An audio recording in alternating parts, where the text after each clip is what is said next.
Myself, Professor Dr. Deepak Singh, a life science specialist. आज एक topic deal कर रहे हैं जो बहुत कॉमन टॉपिक्स है, ओटाइटिस। ओटाइटिस का मतलब क्या होता है? इन्फ्लामेशन इन ईयर, है ना। इन्फ्लामेशन इन ईयर, ईयर में इन्फ्लामेशन होने को बोलते हैं ओटाइटिस।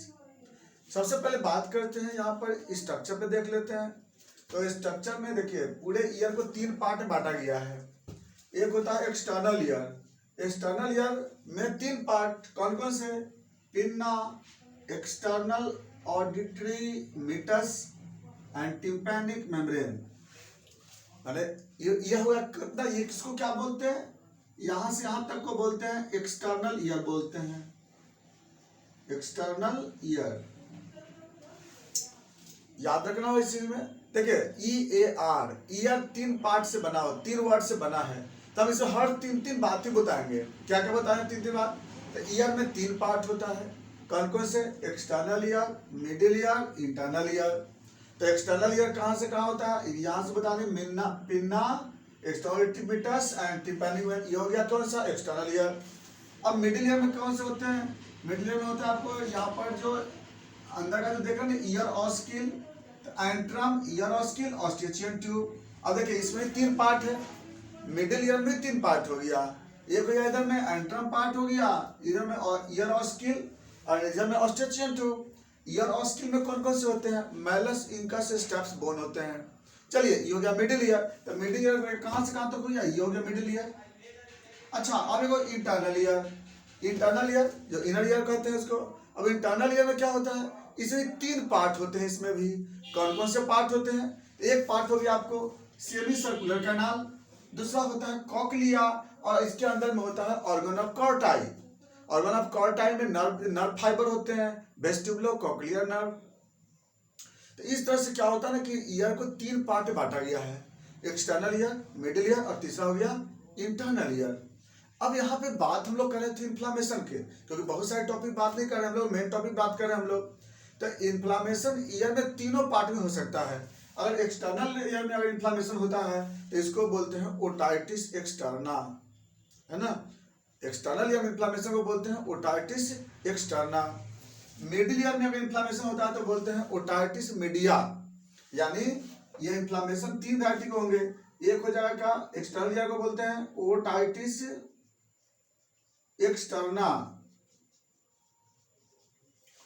अगर मिडिल ईयर में होगा इन्फ्लामेशन तो क्या बोलेंगे उसको? Otitis media. और इनर ईयर में होगा तो बोलेंगे ओटाइटिस इंटरना। Otitis interna. तो तीन वेराइटीज के इन्फ्लामेशन हो, तीन तरह के हो गए इन्फ्लामेशन। अब तो ये तो हो गया टाइप के बारे में। अब बात करते हैं इसमें इन्फ्लामेशन जो होता है ये ऑनसेट के अनुसार से दो वेराइटीज के होते हैं, acute otitis and chronic otitis.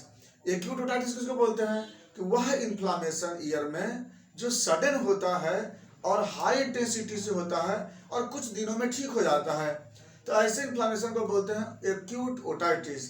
यानी the inflammation in year in sudden onset with high intensity symptom but cure after few week known as acute otitis। दूसरा होता है क्रोनिक ओटाइटिस। क्रोनिक ओटाइटिस का मतलब the inflammation in ear in chronic onset, यानी कि delayed onset with low intensity and if not cure और and persist in longer duration known as chronic otitis. ये तो हो गया मेरा ट्रांसड्यूसर के अनुसार से टाइप के बारे में। अब बात करते हैं इसके कारण के बारे में कि इसका कारण क्या है। देखिए सबसे पहला ओटाइटिस एक्सटर्ना का कॉज।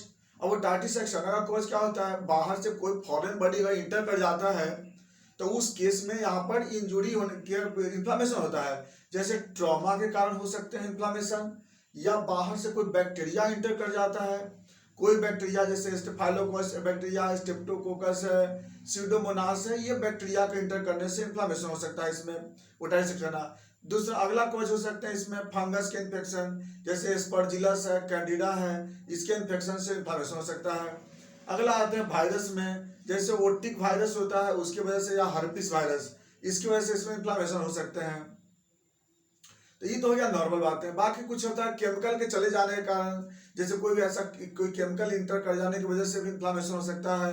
कोई अगर बॉडी में अगर बाय द वे इसमें अगर कोई बाइट हो गया, कोई जैसे कोई चींटी और चला गया, एंट चला गया, तो उसकी वजह से भी इसमें इन्फ्लामेशन हो सकते हैं। या फिर अगर पानी वगैरह चला जाता है ना, वाटर बाहर के चले गए, सोप चले जाते हैं, तब भी इसमें इन्फ्लामेशन हो सकता है। तो ये हो गया ओटाइटिस एक्सटर्ना का इटियोलॉजी। दूसरा होता है ओटाइटिस मीडिया का इटियोलॉजी। ओटाइटिस मीडिया जो होता है कॉमनेस बच्चों में ज़्यादा होता है।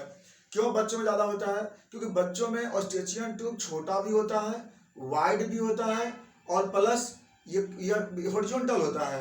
इसलिए क्या होता है कि बच्चों में जो होता है ना ओटाइटिस मीडिया होने की चांस ज़्यादा होता है। क्यों? क्योंकि जो ओरल से इन्फेक्शन जो है ना आसानी से मिडिल ईयर में चले जाते हैं ऑस्टेचियन ट्यूब के द्वारा। बाय द नोज में इन्फ्लामेशन हो रहा है, थ्रोट में इन्फेक्शन हो रही है, तो डायरेक्ट चला जाता है। दूसरा क्या होता है, मिल्क जो पीते समय क्या होता है ना कि दूध जो होता है वो अभी मिल्क जो होता है वो चला जाता है इसमें, अंदर चला जाता है मिडिल ईयर में। तो इसके कारण क्या होता है कि इन्फेक्शन बहुत जल्दी जाता है ओटाइटिस मीडिया मिडिल ईयर में। तो बच्चों में ओटाइटिस मीडिया मोस्ट कॉमन है।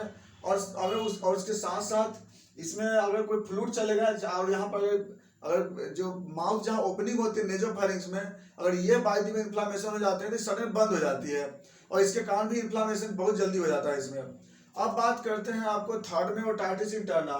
ओटाइटिस इंटरना का ज़्यादातर कॉज होता है जैसे हेड इंजुरी के कारण भी हो सकता है, या फिर अगर मिडिल ईयर में इन्फ्लामेशन है वो अगर चला गया अगर बाय द वे अंदर में, तब भी उस केस में ओटाइटिस इंटरना होता है। तो ये देखिए ये सब कॉज था आपको ओटाइटिस होने का। एक्सटर्ना का कॉज सबसे ज़्यादा होता है, मीडिया का कॉज जो कि सबसे ज़्यादा ऑस्टेचियन ट्यूब से इंटर करता है, क्योंकि यहाँ से इन्फ्लामेशन बहुत कम जाता है, इंटर करता है। ज़्यादा इन्फेक्शन जो होता है ना ऑस्टेचियन ट्यूब से जाता है, और बाकी इंटरना का या तो इससे जाता है, नहीं तो फिर अगर कोई इंजुरी हुआ हार्ट इंजुरी तो उससे जाता है उसमें इन्फेक्शन। अब बात करते हैं सिम्टम के। तो इसमें क्या क्या सिम्टम होता है ओटाइटिस में? देखिए सबसे पहला सिम्टम आपको लिखना होगा। देखिए ऐसे तो इतना मालूम है कि एक्यूट में सिम्टम ज़्यादा होते हैं, ऐसे मीडिया के बारे में अलग से बता देंगे आपको ओटाइटिस मीडिया का। तो अगर इसमें मेन सिम्टम क्या क्या होते हैं इसमें, जैसे सबसे पहला सिम्टम होता है इसमें डिस्चार्ज फ्रॉम ईयर, जिसको बोलते हैं ओटोरिया। अब ओटोरिया क्या है कि आपको ओटाइटिस एक्सटर्ना होगा तब भी इसमें डिस्चार्ज होगा, ओटाइटिस मीडिया होगा तब भी डिस्चार्ज होगा। डिस्चार्ज तो दोनों में होता है। हाँ ये है कि जो मीडिया में जो डिस्चार्ज होता है वह इंटरमिटेंट होते रहते हैं, और एक्सटर्ना में क्या है कि कंटिन्यू डिस्चार्ज होता है। अगर परफोरेशन होगा तब तो फिर अलग बात होगी फिर, लेकिन ऐसे ये क्या होता है ना कि पहला सिम्टम मिलता है आपको ओटोरिया, मतलब डिस्चार्ज फ्रॉम ईयर। दूसरा सिम्टम होता है ओटल्जिया। ओटल्जिया को बोलते हैं ईयर एक बोलते हैं, ईयर एक मतलब कान में दर्द होता है ना। तो सेकंड आपको हो गया ईयर एक होता है। थर्ड में होता है डिफनेस। अब डिफनेस में देखिए अगर by the way otitis externa में अगर इन्फ्लामेशन है तो अब तो ये कंडक्टिव डिफनेस होता है। अगर मीडिया में अगर होता है तो कंडक्टिव और परसेप्टिव दोनों होता है, और अगर इंटरना में अगर इन्फ्लामेशन होता है तो ऑलवेज परसेप्टिव डिफरेंस होते हैं। परसेप्टिव डिफरेंस का मतलब होता है न्यूरोसेंसरी डिफरेंस, मतलब क्या होता है कि कभी बिल्कुल सुन ही नहीं पाता है ये। तो इस तरह से आपको ये तीसरा सिम्टम मिलेंगे। चौथा सिम्टम होता है टिनिटस का। टिनिटस का मतलब होता है क्या कि इसमें है कुछ ना कुछ आवाज आपको महसूस होता है, रिंगिंग जैसा सेंसेशन, खास करके इसमें होता है। एक्सटर्ना में होता है ना तो इंटरना में होता है। उसका अगला सिम्टम होगा हैवीनेस इन ईयर, कान में भारीपन होता है ना, हैवीनेस मिलेगा। उसके बाद कभी कभी वैसे इचिंग भी हो सकता है इसमें, एक्सटर्ना रहेगा ना तो इसमें इचिंग भी कभी कभी मिल सकते हैं, यानी ओटिपुराइटिस बोलते हैं उसको हम लोग। तो ये सिम्टम हो सकता है। अगला सिम्टम क्या होगा, इसमें हेडेक हो सकता है, उसके बाद फीवर आता है इसमें। तो इतना सिम्टम जो होता है वो कॉमनेस्ट आपको मिलेंगे ओटाइटिस में, तीनों में किसी में भी अगर होगा तो वो मिलेंगे आपको। इसके बाद अगला होता है साइन। अगर आप देखोगे अगर कि कौन से इन्फ्लामेशन है कहाँ पे, कैसे पता चलेगा? देखिए अगर ओटाइटिस एक्सटर्ना अगर होगा तो अगर आप बाहर से ऑटोस्कोप आता है, वो ऑटोस्कोप से देखेंगे तो यहाँ पे आपको पस मिलेगा कैनाल में, या फिर इसमें आपको व्हाइट कलर के परत वहाँ पर लेयर मिलेगा इसमें। और अगर बाय द वे मीडिया अगर होगा, अगर ओटाइटिस मीडिया का अगर बाय द वे इन्फ्लामेशन है तो ओटाइटिस मीडिया में कारण क्या होगा, टिम्पैनिक में या तो रिट्रैक्टेड मिलेंगे, टिम्पैनिक में का कलर चेंज मिलेगा आपको, या टिम्पैनिक में परफोरेशन होगा। क्रोनिक इन्फ्लामेशन में क्या होता है, क्रोनिक वाला में क्या होता है कि इसमें परफोरेशन परमानेंट मिलता है इसमें, तो ये आपको हो सकता है। इसमें देखने में पता चल सकता है। बाकी अगर इधर में होगा तो पता नहीं चलेगा ऑटोस्कोप से। इसके लिए तो फिर हमें दूसरा डायग्नोसिस करना पड़ेगा हमें। बात करते हैं कॉम्प्लिकेशन का। अगर ओटाइटिस हुआ है तो क्या कॉम्प्लिकेशन होगा? तो ओटाइटिस का कॉम्प्लिकेशन होगा कि इसमें डिफनेस आ सकते हैं, टिम्पैनिक मेम्ब्रेन परफोरेशन हो सकता है, मायरिंजाइटिस हो सकता है, या फिर यहाँ से जो इन्फेक्शन है मेस्टोइड एयर सेल में जा सकता है, तो उसको बोलेंगे मेस्टोइडाइटिस, है ना। तो मेस्टोइडाइटिस से मिलेगा आपको। ईयर और स्किन में डिफॉर्मिटी हो सकती है। इसके बाद आपको इंटरनल ईयर में पस बन सकता है, या फिर आपको बोले थे ना कि परसेप्टिव डिफरेंस भी मिल सकता है इसमें। तो इसमें जो इनका जो इसके कारण जो होता है वो क्रोनिक इन्फ्लामेशन पे चेंज हो सकता है। तो ये आपको हो गया इसका ओटाइटिस का कॉम्प्लिकेशन। अब बात करते हैं इसका इन्वेस्टिगेशन। अगर इसमें इन्फ्लामेशन हुआ है तो कैसे पता चलेगा? देखिए, अगर एक्सटर्नल में है तो ओटोस्कोप से पता चल जाता है, लेकिन अगर मिडिल ईयर में अगर होता है तो हमें एक्सरे कराना पड़ेगा, एक्सरे ऑफ मेस्टोइड। इसमें लिखा ही जाता है एक्सरे ऑफ मेस्टोइड। तो एक्सरे ऑफ मेस्टोइड करेंगे तो आपको मिल जाएगा। पहला क्या होगा? ओटोस्कोप। तो ओटोस्कोप से कहाँ पता चलेगा? एक्सटर्नल ईयर का इन्फ्लामेशन और सिर्फ टिम्पैनिक में तक। लेकिन एक्सरे ऑफ मेस्टोइड में मिडिल ईयर तक की इन्फ्लामेशन पता चल जाता है। और अगर हम लोग तीसरे नंबर पे क्या करते हैं, थर्ड में, कि अगर इंटरनल ईयर का अगर इन्फ्लामेशन है तो उसके लिए हम लोग सीटी स्कैन कराते हैं। तो सीटी स्कैन आप अगर ईयर कराते हैं तो हमें वहाँ का इन्फ्लामेशन पता चल जाएगा। अगला, तो अगर बाय द वे टिम्पैनिक में अगर परफोरेशन अगर हो चुका है तो इसके लिए हम लोग कराते हैं ईयर इंडोस्कोपी कराते हैं। तो इससे जो होता है टिम्पैनिक में का परफोरेशन पता चल जाता है कि कितना परफोरेशन हुआ इन्फ्लामेशन के कारण। तो ये तो कॉम्प्लिकेशन की वजह से देख लेते हैं। बाकी हम लोग टोटल काउंट करके देख सकते हैं, टोटल काउंट बढ़े हुए रहेंगे। डिफरेंशियल काउंट करेंगे तो न्यूट्रोफिल बढ़ा हुआ मिलेगा इसमें। और इसके बाद हम लोग इसके जो ईयर का स्वाब का कल्चर करके देख लेते हैं, यानी कल्चर और सेंसिटिविटी ऑफ ईयर स्वाब। तो उसमें आपको क्या मिलेगा? आपको माइक्रो ऑर्गेनिज्म जो भी होंगे वो उसमें फाइंडिंग हो जाता है। इतना हमें क्या करते हैं इसका इन्वेस्टिगेशन में आता है। अब बात करते हैं मैनेजमेंट का। क्या हम लोग मैनेजमेंट कर सकते हैं इसमें? सबसे पहला मैनेजमेंट होता है कि ईयर को प्रॉपरली क्या करेंगे, वॉश करेंगे। जो ऐसे हम लोग क्या करते हैं कि ड्राई स्टेलाइज कॉटन से भी हम लोग साफ करते हैं, और कुछ उसमें एंटीसेप्टिक सॉल्यूशन लगा करके भी हम लोग क्या करते हैं, इसको वॉश कर लेते हैं। इसके बाद इसमें एंटीसेप्टिक सॉल्यूशन इसमें यूज करते हैं। जैसे कोई भी अच्छा एंटीसेप्टिक सॉल्यूशन आता है उसको यूज करते हैं, चूंकि इसके अंदर कोई भी इन्फेक्शन जल्दी रहे नहीं, होल्ड नहीं करे। तो जनरली दो काम बहुत जल्दी करते हैं, मैन करते हैं। एक तो हाइजीन मेंटेन करना होता है, और दूसरा इसमें प्रॉपरली इसको वॉश करते हैं। दो काम कर लेते हैं। इसके बाद नेक्स्ट अगला जो आता है इसमें वो है अकॉर्डिंग टू डिजीज के अनुसार से, अकॉर्डिंग टू कॉज के अनुसार से हम लोग इसका मेडिसिन सेलेक्ट करते हैं कि कौन से इसे मेडिसिन देना होगा। अब हम लोग बात करते हैं इसे मेडिसिन के बारे में। तो इसमें हम लोग क्या क्या होम्योपैथी मेडिसिन चलाते हैं।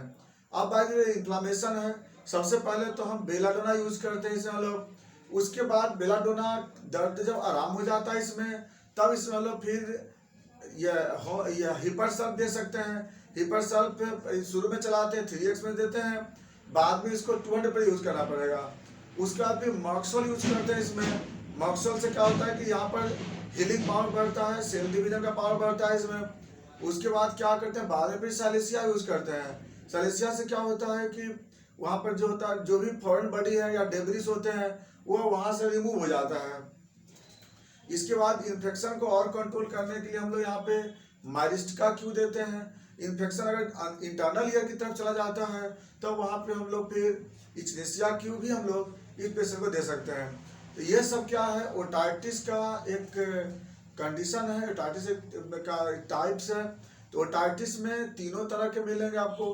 अब हम लोग आगे जो पढ़ेंगे इसमें कि ओटाइटिस के तीनों का अलग अलग वेराइटी, जैसे ओटाइटिस एक्सटर्ना ये आपको अलग होते हैं, ओटाइटिस मीडिया ये आपको अलग मिलते हैं। जैसे आपको ज़्यादातर एग्जामिनेशन में ओटाइटिस मीडिया के बारे में ASOM या CSOM के बारे में पूछा जाता है, एक्यूट सपोर्टिव ओटाइटिस मीडिया या क्रोनिक सपोर्टिव ओटाइटिस मीडिया।